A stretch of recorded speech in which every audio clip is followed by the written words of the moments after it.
প্রিয়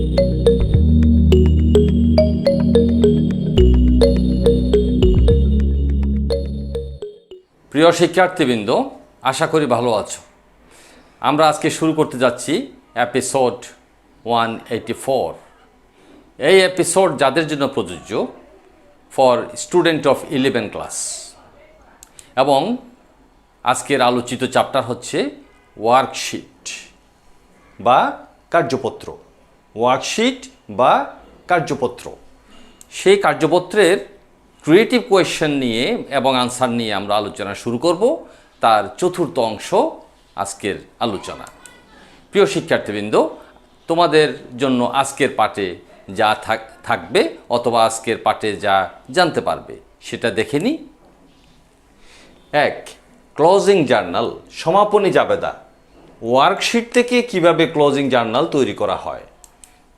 2 নম্বর, preparation of financial statement বা কার্যপত্র থেকে আর্থিক বিবরণী প্রস্তুতকরণ।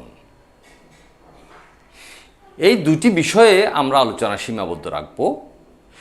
গত ক্লাস তোমাদের জন্য আমি আলোচনার সুবিধার জন্য একটু করে উপস্থাপন করব, তবে তোমরা আজকে ক্লোজিং জার্নাল বা সমাপনী জাবেদা সম্পর্কে জেনে নাও। এখানেও একটুখানি কথা আছে। কি কথা দেখো। সমাপনী জাবেদা সম্পর্কে এপিসোড 19-এ বিস্তারিত আলোচনা করা হয়েছে। কোথায়? এপিসোড 19-এ। তোমরা যদি এপিসোড 19 খুলে দেখো তাহলে ওখানে একটি ক্লাস, পূর্ণাঙ্গ ক্লাস পাবে সমাপনী জাবেদার। সুতরাং আজকে শুধুমাত্র সমাপনী জাবেদা কি সেটাই আমরা তোমাদের সামনে তুলে ধরছি। সমাপনী জাবেদা কি? আর্থিক বিবরণী প্রস্তুত করার পর মুনাফা জাতীয় আয়সমূহ এবং মুনাফা জাতীয় ব্যয়ের খাতসমূহ যে জাবেদার মাধ্যমে বন্ধ করা হয় তাকে সমাপনী জাবেদা বলে। আমরা আর্থিক বিবরণী যেটা প্রস্তুত করে থাকি সেখানে প্রথম অংশ হচ্ছে আয় বিবরণী। সেই আয় বিবরণীতে খরচসমূহ এবং আয়সমূহ থাকে। সেই আয়সমূহ আর খরচসমূহ উদ্বৃত্তপত্রের মধ্যে কিন্তু যায় না। সুতরাং সেগুলাকে আজকের দিনে বা সমাপনী দিনে অথবা ইংরেজিতে বলি আমরা ক্লোজিং ডে, এগুলাকে ক্লোজ করে দিতে হয়। এগুলো আর ফরওয়ার্ড হবে না।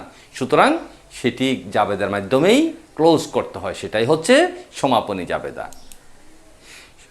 আমি তোমাদের সামনে একটি প্রশ্নের উত্তর উপস্থাপন করছি। সেটি কিসের? গত ক্লাসের প্রশ্নের উত্তর। এই উত্তরপত্রে তোমরা দেখো 10 ঘোড়া কার্যপত্রের বিষয় উল্লেখ আছে এবং এই 10 ঘোড়া কার্যপত্রের মধ্যে যে আইটেমগুলো আছে, নগদ তহবিল, অগ্রিম বীমা, সাপ্লাই, যন্ত্রপাতি, বেতন খরচ, এগুলা আয় বিবরণীতে আছে কি না। এই হলুদ যে রোটা আছে সেই হলুদ রোর মধ্যে ডেবিট পাশে আছে 16,000 টাকা বেতন খরচ এবং ভাড়া খরচ 10,000 টাকা। আর ক্রেডিট কলামে কোনো আইটেমের টাকা নেই। কেমন? নেক্সট হচ্ছে যে ইয়েলো কলাম দেখছো, সেই ইয়েলো কলামের মধ্যে আছে বিমা খরচ, সাপ্লাইজ খরচ, এই দুটা। কেমন? আর যে স্কাই কালারের যে কলামটা আছে সেখানে দেখা যাচ্ছে যে সেবা আয়ের জন্য 45,000 টাকার একটি অ্যামাউন্ট আছে। অর্থাৎ আয়ের পাশে আমরা একটি আইটেম পেলাম। নেক্সট দেখো, অবচয় খরচের জন্য আছে ইয়েলো কলামে 3,000 টাকা এবং স্কাই কলামে কোনো টাকা নেই আয়ের জন্য।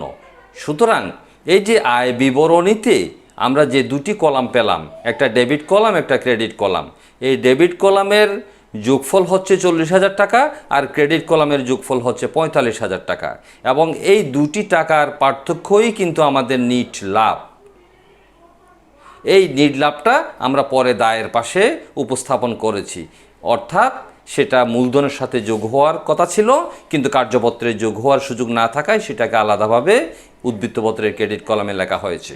তবে আজকে আমাদের আলোচনা হচ্ছে এই যে ডেবিট পাশে যে আইটেমগুলো আছে সেই এবং ক্রেডিট পাশে যে আইটেমগুলো আছে, অর্থাৎ ক্রেডিট পাশে আছে আয়সমূহ এবং ডেবিট পাশে আছে খরচসমূহ, সেই খরচসমূহের জাবেদা আর আয়সমূহের জাবেদাই হচ্ছে সমাপনী জাবেদা। এখন আমরা তোমাদের সামনে সেই সমাপনী জাবেদাই উপস্থাপন করতে যাচ্ছি। প্রথমে দেখো 1 নম্বর, মুনাফা জাতীয় আয়সমূহের হিসাব বন্ধ করার জন্য কি জাবেদা হবে? সেবা আয় হিসাব ডেবিট, আয় বিবরণী ক্রেডিট। মুনাফা জাতীয় আয়সমূহের হিসাব বন্ধ করার জন্য সমাপনী জাবেদা লেখা হলো।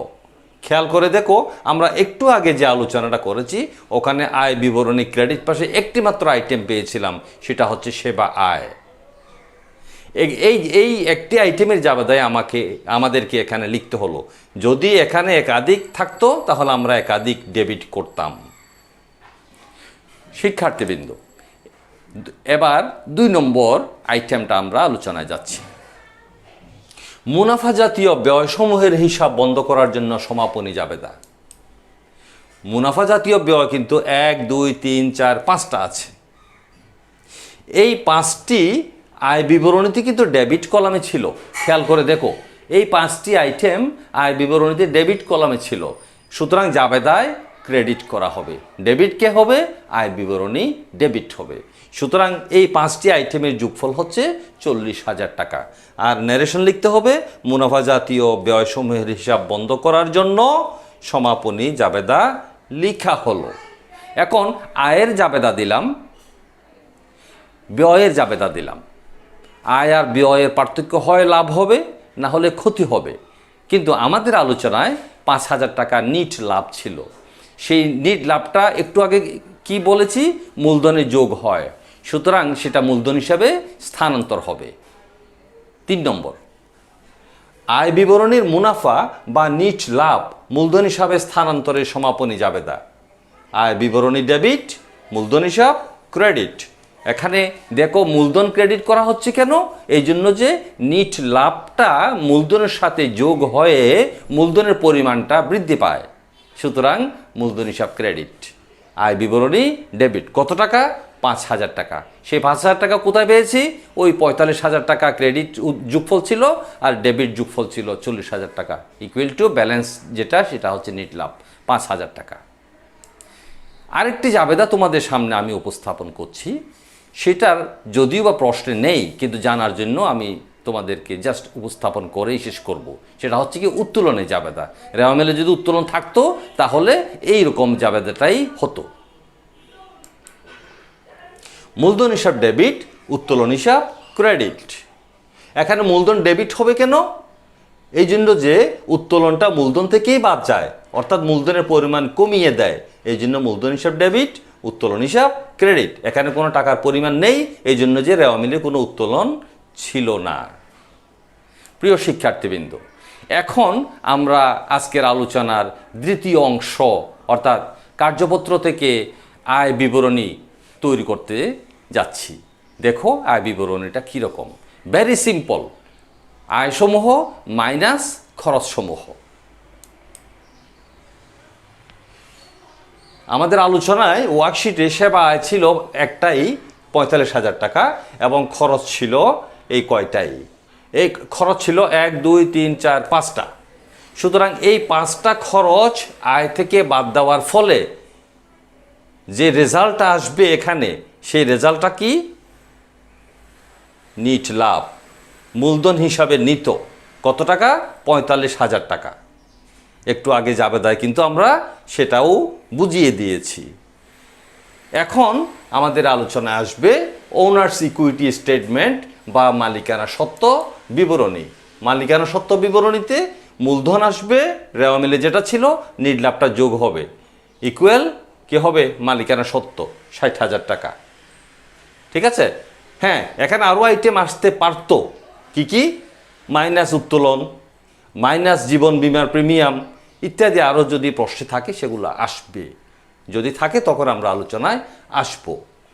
শিক্ষার্থীবৃন্দ, আমরা সর্বশেষ আলোচনায় ফিরে আসছি। সেটা হচ্ছে কি? উদ্বৃত্তপত্র অথবা আর্থিক অবস্থার বিবরণী। আমরা জানি যে উদ্বৃত্তপত্রের 2টি সাইট থাকে, একটা দায়ের সাইট আর একটা সম্পত্তির সাইট।